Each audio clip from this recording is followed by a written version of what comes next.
Welcome back. In our previous video, we discussed financial agreements or leasing of equipment by the school governing body. In this video, we will discuss the budget process within a school. Do note that the governing body of a public school is responsible for the budget of the school in accordance with Section 38(1) of the South African Schools Act 1996 and as amended. So, how does the budget process unfold? Be aware that the school's development and strategic plan must be used as the basis for the budget. Note too that the appointment of a person who must coordinate the preparation of the budget from the inputs of the different departments, which include teachers and parents, must be minuted at a school governing body. The budget must include the following. 1. The actual income and expenditure of the previous financial year. 2. Projected income and expenditure for the full current financial year. 3. Estimated income and expenditure for the following year, the budget year, which runs from the 1st of January to the 31st of December in any given year. The percentage variance between the actual expenses of the previous year and the projected expenses for the current year for each line item on the budget. The percentage variance between the projected expenses for the current year and the budgeted expenses for each line item. The following items must be included as income and expenses. School fees in the case of school fee charging schools, exemptions in respect of school fees, bad debt in respect of school fees, other income, which may include all transfer payments from the Western Cape Education Department, which can include the allocation for safe schools, the telecommunications project, as well as norms and standards. Maintenance, personnel expenditure with specific reference to governing body appointments. Any capital expenditure. The draft budget should also have schedules which detail the current figures in respect to the following items: capital expenditure, investments, any other assets, long-term liabilities, and trusts. A separate budget for hostel income and expenses must be drafted in the same manner as the school's budget. The steps to approve the budget of the governing body are defined as follows. 1. The treasurer of the governing body must evaluate the budget for completeness and accuracy and sign it as an indication of support. 2. The budget, together with supporting documents and schedules, must be presented and explained to the governing body by the treasurer. 3. The governing body must consider the budget and minute the adoption thereof before presenting it at a general meeting of parents for their approval. 4. A general meeting must be convened with parents for the presentation and approval of the budget.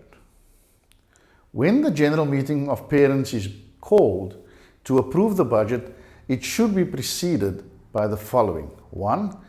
A notice and agenda must be sent to the parents at least 30 days before the meeting, detailing the particulars and purpose of the meeting to be held. 2. The notice must contain the following. A schedule for current and proposed school fees. B. Notification that the criteria and procedures to be followed for fee exemptions may be obtained from the school.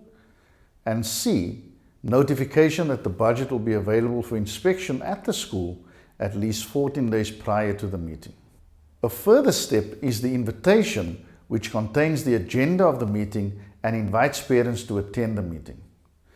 An explanation that a resolution will be proposed at the meeting to be approved by the majority of parents present and voting to approve the budget and the proposed school fees, and that this decision will be binding on all parents.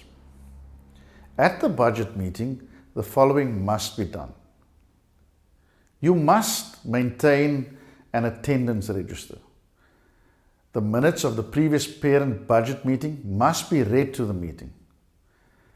The proceedings and decisions taken at the meeting must be minuted.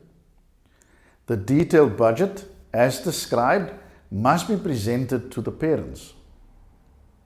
In terms of the approval of the budget, the majority of parents present must vote in favor for the budget to pass. The following must be voted on individually. 1. The amount of the fees to be charged per phase. 2. equitable criteria and procedures for the total, partial or conditional exemption of parents who are unable to pay school fees, and 3, the budget approval of the budget. Should the budget not be adopted by the majority of parents, the adjustments as proposed by the parents present and voting must be implemented by the governing body. The governing body must ratify the budget as approved by the parents. It is the responsibility of the principal, the treasurer and chairperson of the governing body to sign off the budget. Once signed off, the responsibility to implement the budget lies with the governing body of the school. The governing body must therefore ensure the full detail regarding the school fees for the new year with notification of the criteria and procedures for exemption are available at the school and published in the next parent newsletter or D6 communicator, or whichever means is used at the school to communicate with parents. A copy of the signed budget and minutes of the parents' budget meeting must be submitted to the relevant district office by no later than the 1st of December of each year. This brings us to the end of this video describing the budget process that must be followed by an SGB in attempting to get the budget approved by parents at any given school. Our next video will be published soon. In the meantime, do subscribe to our YouTube channel and do press the notification bell to ensure that you receive alerts when new videos are published on the YouTube channel. Thank you for watching, thank you for your feedback, and we'll see you soon.